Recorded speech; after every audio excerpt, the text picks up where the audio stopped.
Want to be a better investor? Of course you do. I've got the 20 most common investor mistakes. That and more coming up.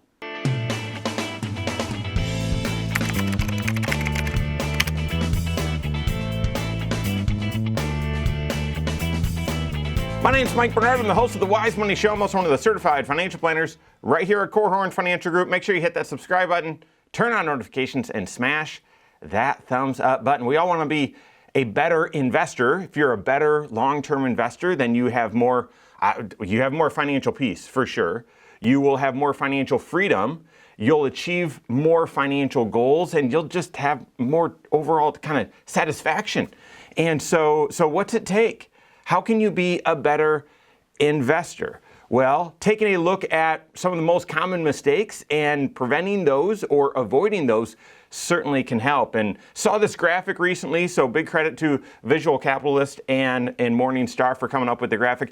I agree with most of these. We're going to go through all 20 of them rapid fire so that you can be a better investor. Common mistake number one, definitely agree with this one, expecting too high of a return. This says here the average investor expects a 15% rate of return every year, while the average financial advisor expects just about 7%. If your expectations for returns are too high, you'll be dissatisfied and you'll make a lot of changes, and the more changes you make, the less likely you're going to achieve that long-term performance. Mistake number two, no investment goals. You should have an investment goal. How much are you saving? What level do you want your portfolio at by a certain age? So make sure you're setting investment goals. Three, not diversifying. One of my favorite all-time investment quotes is, does diversification work? Yes, but will you like it? No, because diversification means you're always going to have some investments that are lagging behind others. So don't have all your eggs in one basket, but stick to diversification. Mistake number four, focusing too much on the short-term performance. This is absolutely true. Markets move in cycles, and we've certainly seen that this year. Good, bad, better, bad, and now a recent rally. So focusing too much on the short term can definitely lead to making big mistakes in your investments. Focusing too much on the short term leads right into this fifth mistake, and that is buying high and selling low. This is often this is exactly the opposite of what you want to do to be an investor. You want to buy low and sell high, but to do that, you've got to manage your emotions. And if you're focusing too much on the short term, it's more likely that you're going to look and say, oh, everything just ran up, I'm going to buy here. And then after some short-term underperformance, oh no, this is a bad investment, I've got to get out. And you make that mistake, which is buying high and selling low, the exact opposite of what you need to do to be a successful investor. Several of these mistakes, including that one, leads to the sixth mistake of trading too much. I've heard that your investments are like a bar of soap. The more you touch it, the less of it you have. So trading too much often leads to poor performance or below average returns. Paying too much in investment fees or not being aware of what the fees are. Very few active mutual funds or active ETFs outperform the benchmark. And so are those mutual funds that you have, are they too high of fees? Definitely something you want to take a look at and need to be watching. Number 8 says focusing too much on taxes. Now, I agree with this and I don't as well. This is not saying, well, choosing to invest in Roth instead of pre-tax. You need to be tax savvy and have a tax strategy for that. But I think outside of the tax sheltered accounts, that's what this is referring to, that an investment is at a loss and therefore I need to sell it because I need a tax loss, or I've got a bad investment, an investment I need to change, but I have a lot of unrealized capital gains and I'm going to hold this stock, this investment, just because I don't want to endure the tax pain. So focusing too much on taxes absolutely can lead to some underperformance and some mistakes from an investment standpoint.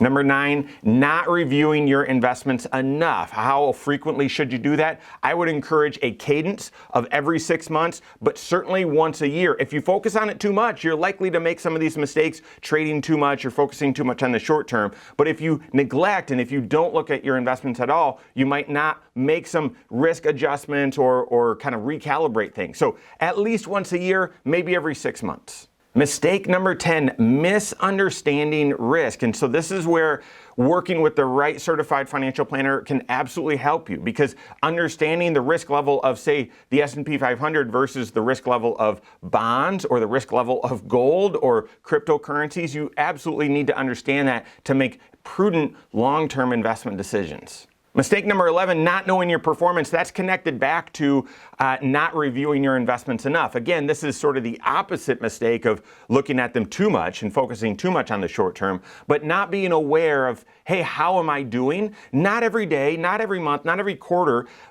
certainly once a year, just tuning in, how am I doing?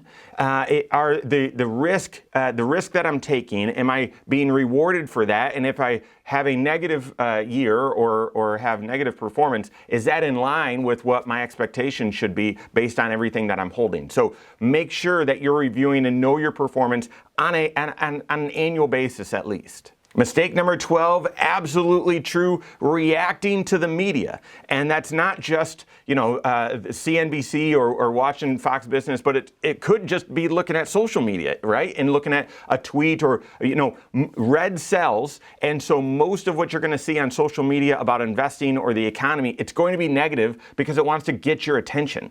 And therefore, focusing too much on it can lead to some of these mistakes. Trading too much, not understanding your risk, focusing too much on the short term. So absolutely agree with risk or mistake number 12. Mistake number 13, forgetting about inflation. I don't know if I agree with this one too much. Essentially, when you look at places where you could invest money over the long term, there's one category of investment that handedly outperforms inflation, so provides a real return, a return in excess of inflation, and that's the stock market.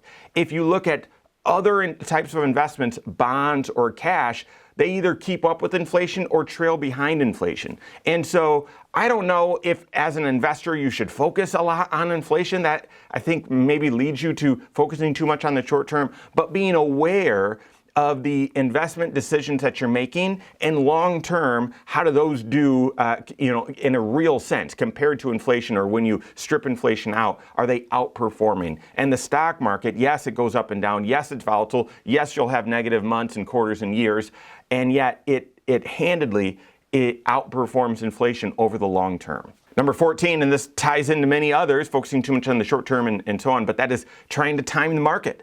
We've seen a lot of that recently, right? The risk seems very real right now, and are we going to see a recession? Are we not? Is the Fed being too aggressive? Will we have a soft landing? And the market has had lots of ups and downs. Seen lots of people trying to say, well, is now a good time to get in? Is now a good time to get out? And oftentimes that's a fool's errand. So trying to time the market can absolutely be a huge investment mistake. I'm going to lump mistake 15 and 16 together. It's working with the wrong advisor, not doing due diligence. And so when you're hiring a certified financial planner, we spend a lot of time on this channel talking about, what sorts of questions would you ask? What are you looking for? Make sure you're looking for a certified financial planner, okay, that does comprehensive financial planning.